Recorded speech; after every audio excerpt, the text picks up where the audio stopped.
बच्चों, आज हम उपयोजित लेखन में से अगला टॉपिक कहानी लेखन, इसे आज हम शुरू करने जा रहे हैं। लेकिन उसके पहले मैं आपसे कुछ बताना चाहती हूँ बच्चों।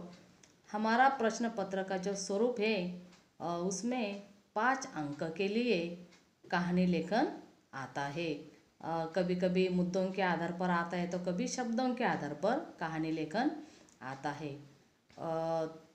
तो पहले हम देखते हैं, कहानी हिंदी साहित्य की महत्वपूर्ण विधा है।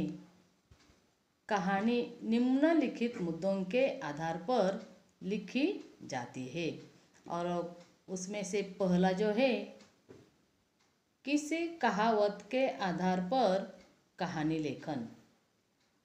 दूसरा, किसी मुहावरे के आधार पर कहानी लेखन। तीसरा, सुवचनों के आधार पर कहानी लेखन। शब्दों के आधार पर कहानी लेखन और मुद्दों के आधार पर कहानी लेखन। लेकिन बच्चों, ये देखें हमने कहानी लेखन किस तरीके से आता है, शब्दों के आधार पर, मुद्दों के आधार पर, सुवचनों के आधार पर और मुहावरों के आधार पर। लेकिन सबसे महत्वपूर्ण बात जो है कहानी लेखन में, वो अब हम देखने वाले हैं। कहानी लेखन के संबंध में ध्यान देने योग्य बातें। तो उसमें से पहला है, रूपरेखा के आधार पर कहानी लिखने के पहले रूपरेखा 2-3 बार पढ़ लेनी चाहिए। दूसरा, हर वाक्य पूर्ण तथा क्रम से लिखे।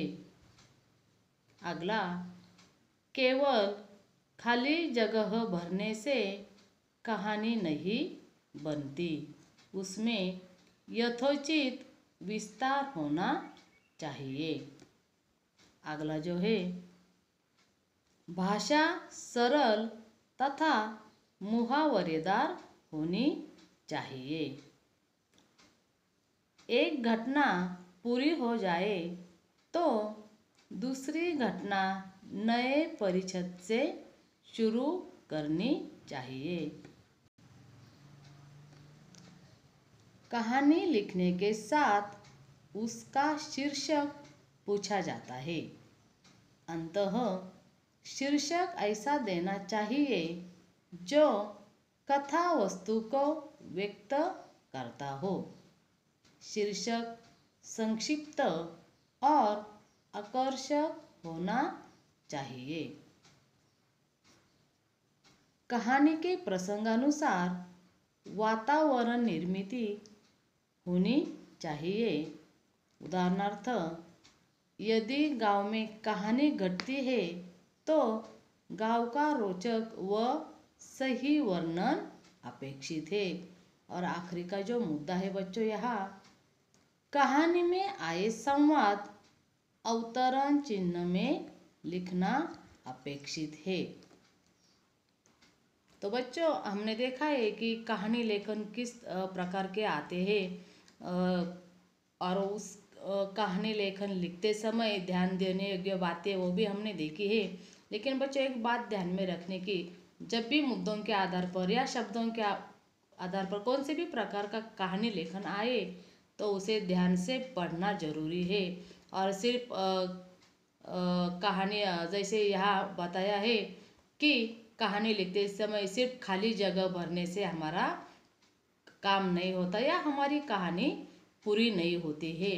तो उस कहानी को विस्तार से हमें लिखना चाहिए। और सबसे पहले जो भी कहानी लिखते हैं, कहानी के मुद्दे पढ़कर उसके नीचे एक शीर्षक दिया जाता है या शीर्षक देना जरूरी है। और उसके बाद परिच्छेद से हमारी कहानी शुरू हो जाती है। और कहानी लिखते समय हमें यह बात ध्यान देने चाहिए कि अगर एक बात, अगर वह घटना पूरी हो जाती है तो दूसरा परिच्छेद हमें दूसरी घटना के लिए शुरू करना चाहिए। और कहानी लिखते समय अगर शीर्षक तो हमें देना ही होता है, लेकिन वो संक्षिप्त होना चाहिए। लंबे शब्दों में लिखने की कोई ज़रूरत नहीं होती, क्योंकि शीर्षक यानी समर्पक, संक्षिप्त लेकिन आकर्षक तरीके से हमें लिखना होता है। तो बच्चों, आज हमने उपयोजित लेखन में से कहानी लेखन यह नया टॉपिक आज हमने शुरू किया है। तो आज हम इस कहानी के जो मुद्दे हैं या कहानी लिखते समय ध्यान में देने योग्य बातें हैं, आज अपने नोटबुक में तुम लिख लो।